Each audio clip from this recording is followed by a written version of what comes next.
I suppose I've never physically had a baby, so I can't say it's like having a baby because I don't know what that feels like.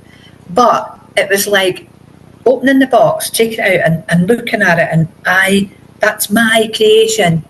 I created that, all of it.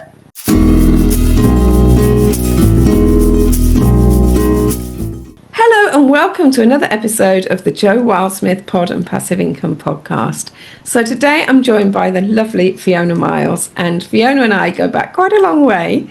But for now, first of all, Fiona, would you mind introducing yourself, letting everybody listening know what it is you do? Hi, I'm Fiona and I run the Myles Method. I'm also a writer. I write books about adoption, SEN parenting, stuff like that, and I've just started a lovely little children's book series about Sparkles the Wonder Dog and Georgie, who has special needs. Oh, that's lovely. So busy lady then? Very busy, yes. Do you like being busy, or do you just think, what am I doing? Why am I taking on another thing? I must like being busy because I am always busy, and when I'm not busy, that's when I go and find something else to learn or do. Like I have a little room now that stops me running for the shiny stuff. I have a little room where I can paint rocks and I paint jars, and that stops me running for the shiny stuff. That is so good, because that's somewhere where your mind can go, isn't it? So yeah. That is really nice. I like that idea. I'm terrible myself, and if I haven't got something that my brain is cooking on, there's something up, and I think I get that have I handed in my homework syndrome. Yeah. So years ago, after I finished uni, for months and months, I was still having nightmares about, have I got an assignment to be handed in? Have I got an assignment? And it just felt weird that I would go to work and that I wouldn't have any homework. It was like, this is weird. So I totally understand. I totally get it. But we managed to fill things up, don't we? We managed to fill it up with other things. Yeah. So, Fiona, I know that you've done a bit of print on demand. Oh, yes, I love that. So have you done it in various niches? Because obviously SEN things are quite a long way away from Sparkles the Wonder Dog. Or do you bring it all together in one? What I've done is I have two little print-on-demand shops, and one of them is filled with kind of feel-good sayings like I've got sunshine in my soul and stuff like that. And I have a Dachshund one, Dell's Dachshund Delights, where it's sort of Dachshundy slogans that are in that. But I've also got a space on Redbubble where I just put the most random stuff that just people seem to buy. Excellent. So for me with Redbubble, that's where you think of something totally random and you think, well, it doesn't fit in that shop, it doesn't fit in that one, but I want it out there. Yeah. So that's the perfect way to use a platform, isn't it? Yeah. Absolutely. I enjoy that one. I enjoy just putting my randomness on there. Love that one. And your feel-good sayings, your faith is important to you, isn't it? So is that involved with that one as well? Do you have elements of that too in there? Yeah, I mean, I can't remember what the slogan was, but it was a scripture, and it was faith, about your faith being seen or something. And I bought myself a sweater, a hoodie, and I wore it to church, and I wore it to a conference I was speaking at. And I got loads of sales from just doing that, because people were like, oh, where did you get your hoodie from? I was like, oh, I made this. You can visit my shop. Yeah, I've got lots of colours. Yeah. That is amazing to hear. You're your best model, definitely. Yeah. The other thing that you've done that I think is so brilliant, and I wish more people would do, is you've done your own mock-ups. You've done your own photo shoots with your husband. You've got him to model for you, which I think is brilliant. I think you should do that. Was that fun? It was fun because I had him and I had our friend Jochen. He's our vet, and he's got Dachshunds, so I kind of roped him in as well. And so it was fun. And then you could see the t-shirts on, like a younger man, an older man, and like I think I've got me in the faith one as well. So I think using us, and that kind of worked really well. That's amazing. So in that instance, you'd ordered your products and then you were putting them in them. The other thing you could have done is you could have just put them in plain, ordered just plain white versions and then done like a place it type thing. The only problem with it is you have to make sure they stand really square to the camera. Right. If they don't, if they're like that, that means you've then got to go in and try and twist the image and we'll be there forever. Because place it do all that for you, but when we're trying to do it ourselves, it's not quite so easy. Getting two neurodivergent men to stand still was not going to happen. Not enough. Oh my word, I can imagine. Brilliant though. Brilliant. I loved it when I saw that. And I think so with Pod 123, we obviously have a lot of people that come and do our courses, and they do the live courses, the live workshops, or the video courses. But you, more than anybody, I see putting your products out there, telling people about them, and it works, doesn't it? It makes such a difference. It does work, yeah. And it works in two ways, because people will ask me, how can I buy one? And people will ask me, how did you learn how to do that? So then I can just swiftly pass them on to you. It works really well. Really, really well. And I often talk about this ripples principle, that ripples go out. You drop the pebble and the ripple keeps going out and out and out and feeding other things. And that really is one of the reasons that we keep, and I don't want to turn this into an advert. I was just saying this earlier on the previous podcast episode. I can't help myself because I get so excited about it. But that's why we keep the prices so reasonable. And we do get people say, I think you said it, didn't you? That you're not charging enough for this. And it puts people off. It makes people think it's not as good as it is. But the reason we want to keep the prices low is because we do want to be able to open it up to as many people as possible. And we want to keep that barrier from being there. So yes, please continue to tell people. Please do. Yeah, definitely. Because the more people we can teach, the more websites they can open, the more they can sell, the more they can bring in income for them and their families. But also you're helping the people at the other end, so the people who are the purchasers. Yeah, definitely. And like passive income for me with the life that I lead, it's a must. I am not able to go out to work. No. At the moment, maybe one day, but I'm 60 in my next pit stop, so I'm not exactly going to be, sought after for any kind of job. You're not doing a YTS, no? Nah, no. So for me, passive income, be it with the pod shops, be it with the books that I write, that's the way that I need to go. And like, I think now that George is a little bit older, I'm now getting away with helping people to write books, and I'm helping people who are completely new to it, just getting them into this is how you do it, this is what you need to do, this is where you need to go, and I have people that I know that I can send them to for the tough stuff, that I can't do. And with I'm also with the Myles Method, using that for people who are just starting off in business, like complete newbies, right. So that they don't do all the things that I did and join this, join that, and subscribe here, there and everywhere, costing themselves a fortune, where 90 minutes with me is, this is what you do, just go and do it, Amazing. Because it's not just money, is it? It's time as well. And it can be so demoralizing if you've put all your energy into going down one route and it just ends up a dead end.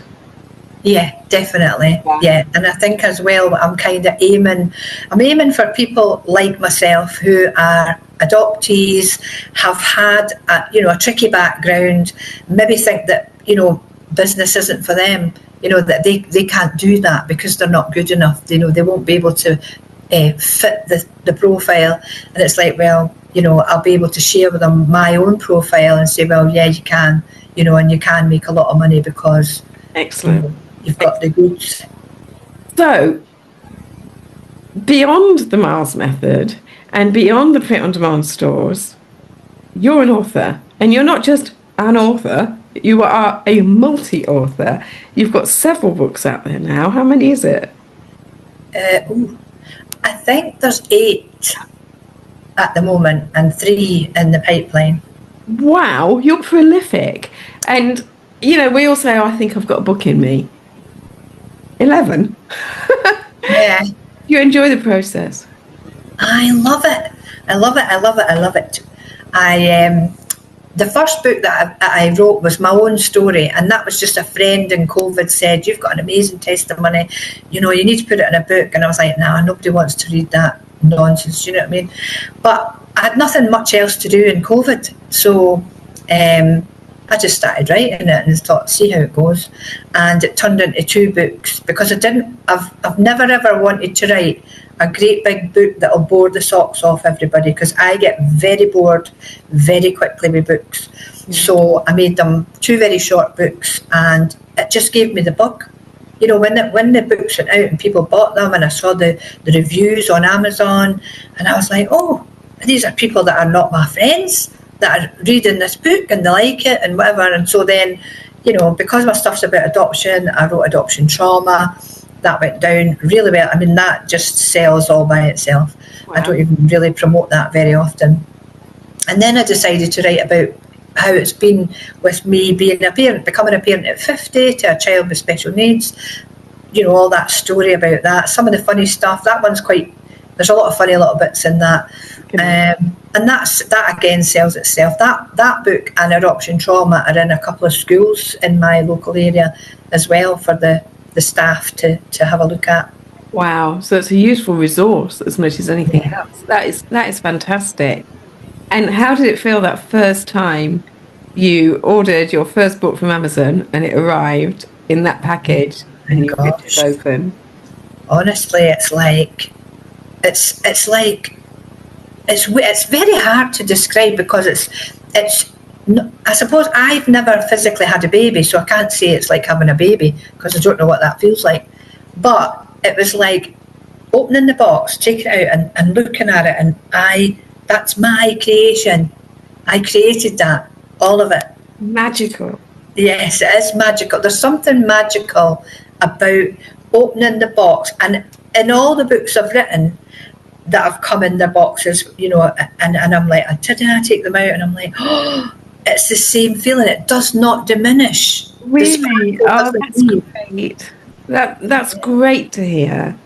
That is really lovely to hear. And it no matter, I know we've got ebooks and audiobooks, and I will ask you about audiobooks in a second, but the physical holding a book, all of that work, all of that time and everything poured into that book, the physical seeing it, the tangible book. Yeah. Oh, that's special, isn't it? I don't think you can beat that. As an author, as someone who's writing books and stuff, that moment where you hold your creation in your hands and you're like, oh, it's mine, and now it's going to be theirs. Yeah, and isn't it? I mean, the whole concept of print on demand, the fact that there are people all around the world can buy this thing that you've created. Yeah. And you're not sitting there with a photocopier, printing out every page and gluing them together. It's just phenomenal. I mean, it feels like it's too good to be true that it's possible to do that. But I'm not diminishing the amount of work it takes to write a book. Yeah. Not something you wake up one morning and you've done it in the afternoon. No. I like the process though. I enjoy the process of writing the book. I enjoy editing. Like, I love editing. I love proofreading. I love doing that part of it and weeding out the mistakes, and like, oh, look at that. There's not even a comma there. No wonder that doesn't read right. I love doing all that sort of stuff, to more, and then I like sending it off to friends and I say, right, you read it, because I find I go book blind. And I can't typos. Absolutely. Yeah, can't see them anymore. Get too close.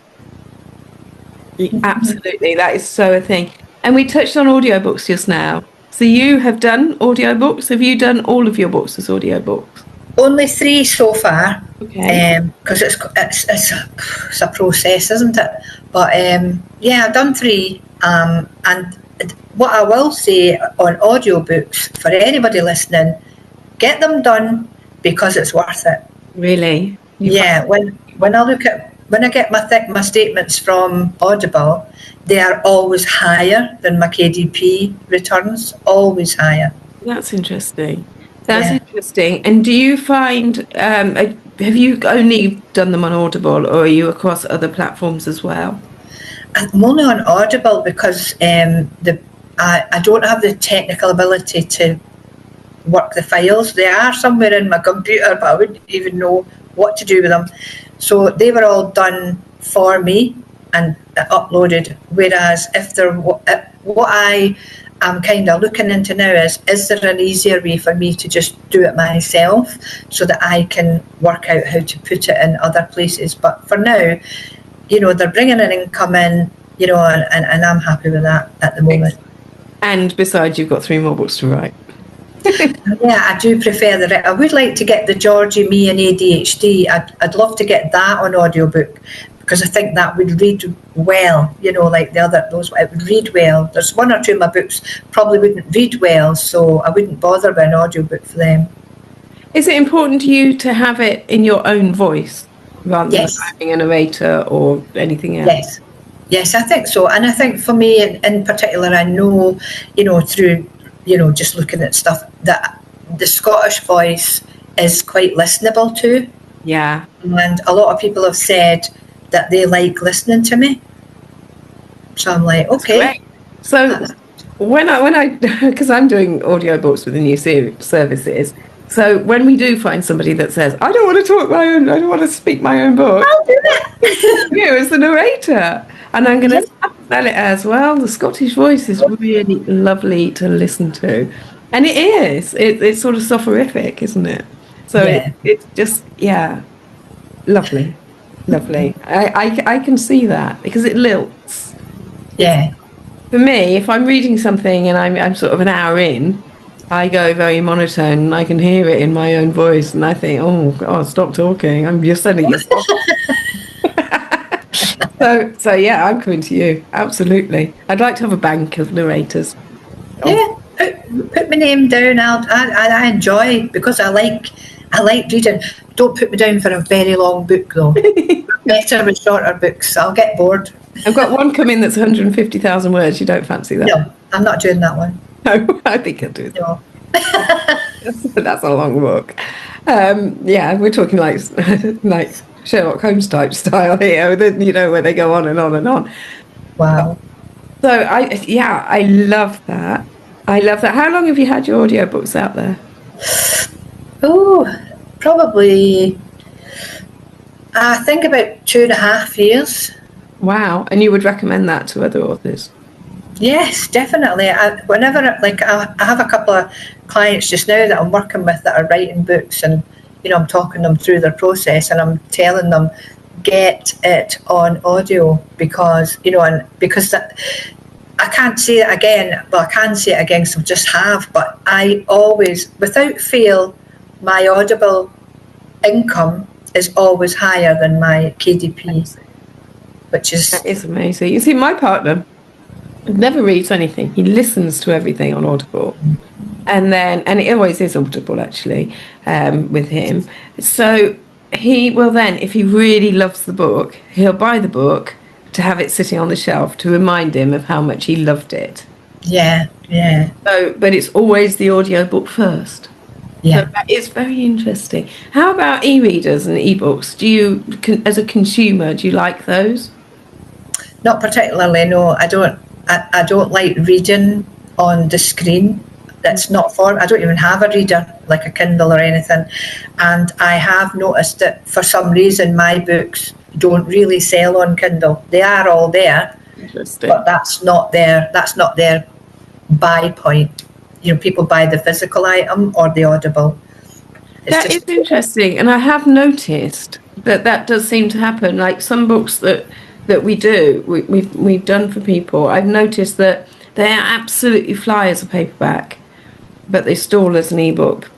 Mm-hmm. Some a bit of both, and some fly hopefully as both, and then others they're ebook all the way, and then it's quite hard to get the paperback to sell. So right. That's very interesting. The tangible book and the audio book even more so. Yeah. That's very For interesting. me, anyway, for what it may be. Yours and your subject matter. Yeah, it might be the subject matter. I don't know. I would probably say that a lot of the sort of short romance and fantasy stuff is probably Kindle read Yeah. type of books because they can be consumed quickly. Yeah, I can imagine that. And that's where I started with my writing. It was only sort of like 5,000 to 7,000 words, and the idea was, yeah, get it in there, get it read, move on. Yeah, yeah. So rather than the sort of book that you would go back to and look at again. I think that may be the difference, because with your books, people will want to go back, read them again, or have a look over a certain chapter, a certain area, especially the ones about Georgie, where if they're having something challenging going on in their own lives, then that's lovely for them to be able to come back to. Maybe that's the difference. Who knows? Who knows? We don't mind why they buy, as long as they buy, right? Yeah, totally. It's like, yeah. I do always, when I'm marketing, I do always put on the post, you can get this on Audible. I let people know they have that option. That's a good idea. That's a good idea, because I think, especially with KDP and smaller independent publishers, indies like us, I think people often perceive it as, they won't have done an audiobook because they won't necessarily have the opportunity to do that. So tell them, definitely go back to like with your POD stores, tell them. So really, really helps. And have you managed to bring everything together at all? So I know you've just started doing the children's books, so obviously you've got Sparkles in there, Sparkles the Wonder Dog in there. Yes. And you've also got Sparkles features on your Print on Demand as well. So in theory, this could all come together. I love it. Yeah, well, it could do. I mean, I made an Instagram account ages ago called Sparkles the Wonder Dog, and I put some pictures of Sparkles on and whatever. But it was like, I didn't really keep it going, and the thought in mind at the time when I made it was I was going to write these books, and then I didn't do it. So now that I'm doing it, I'm trying to sort of resurrect, the interest with it. But what I keep doing is I keep using my own Fiona Myles author one on Instagram, forgetting I need to change. Yeah. Switch the Sparkles the Wonder Dog, you silly woman. I can imagine. I totally see that. But dogs, especially on Instagram, are so loved, aren't they? And you'll be an influencer before we know it.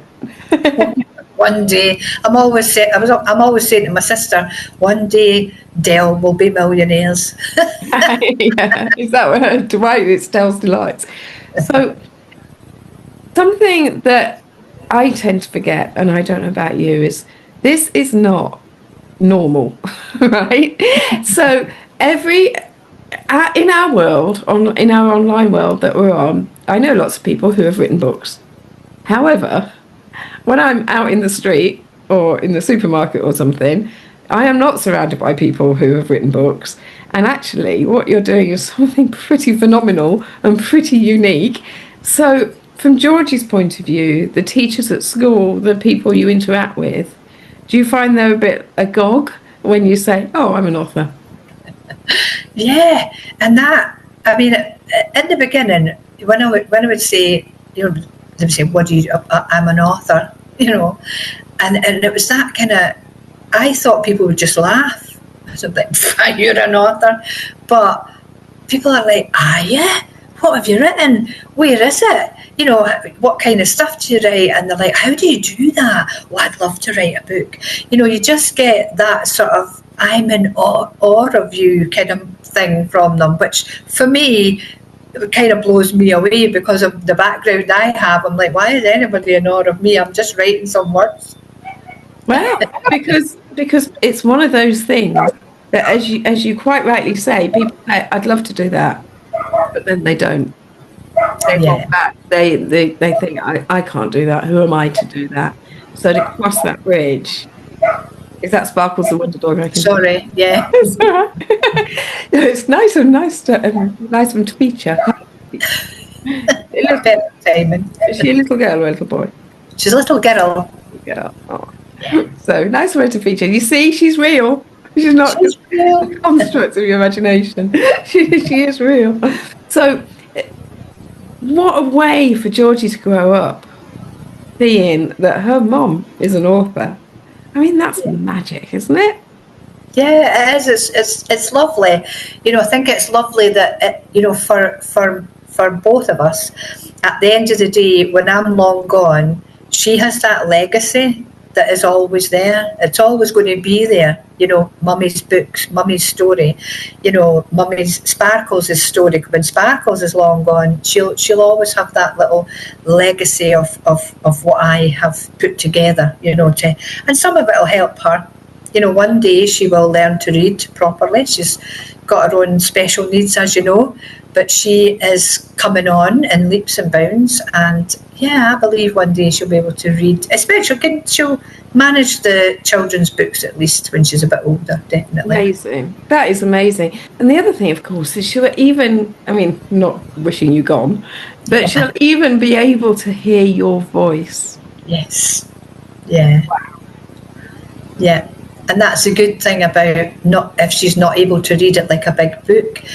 She can hear Mummy's story, and she can hear about what it's like to be adopted, the adoption trauma. She can read those, she can hear those three, and that'll be educational for her. Yeah, but also just to hear you.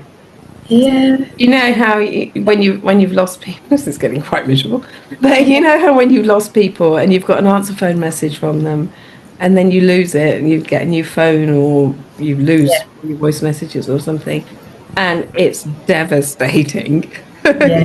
So to be able to have all that in a hopefully secure place, that is just wonderful. Yeah. And even an income for her, because she'll be able to take the income from that.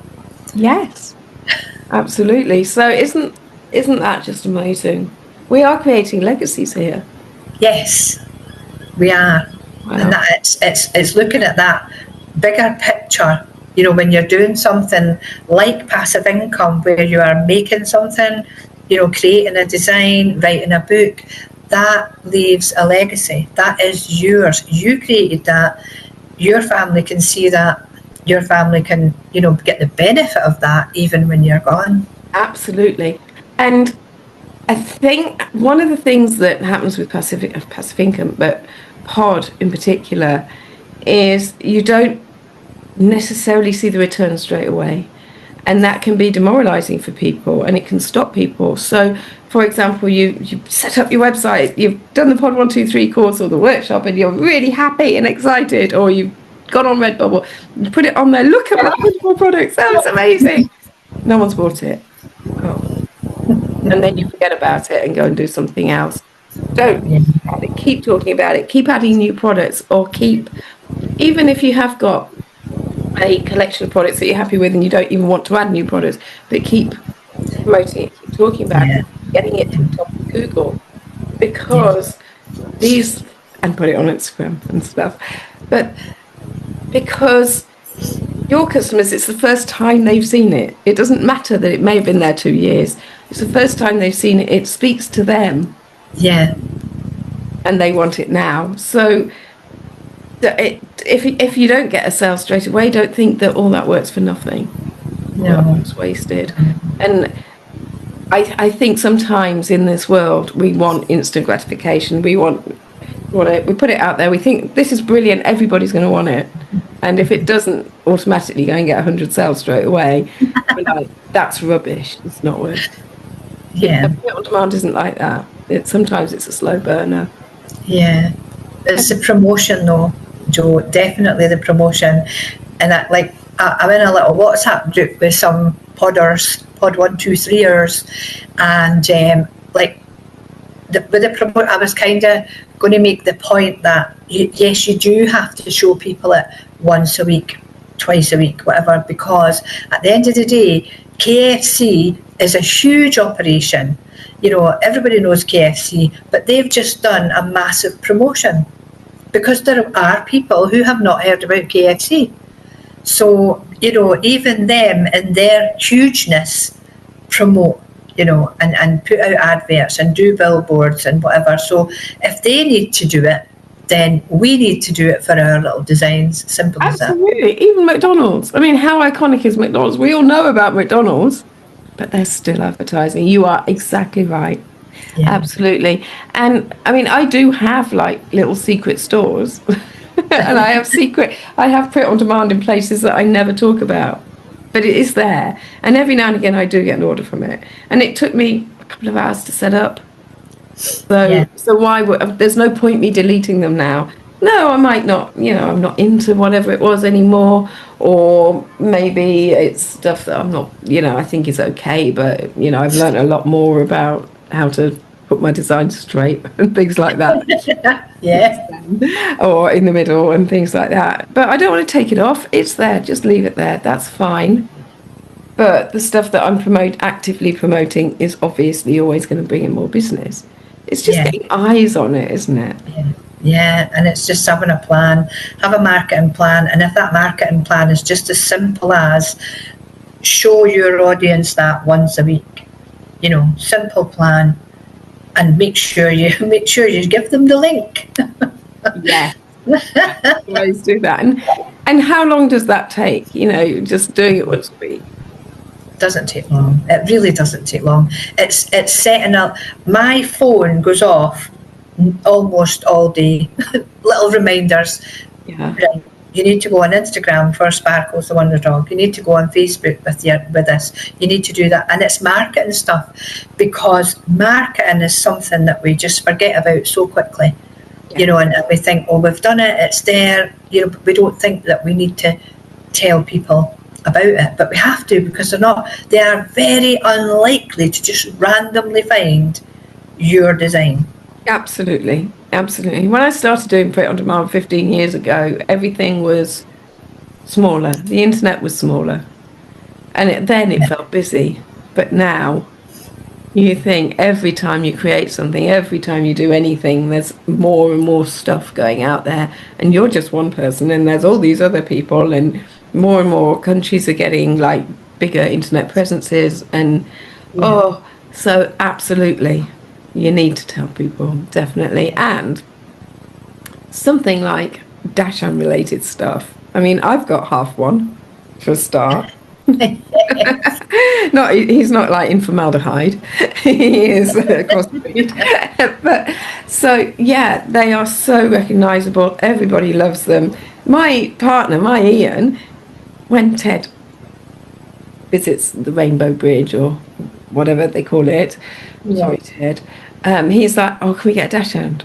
Can we get because they're such characters, aren't they? Oh gosh, yeah. So there's this real love for them. So why not have a collection for them? Why not have a range? Absolutely. Yeah.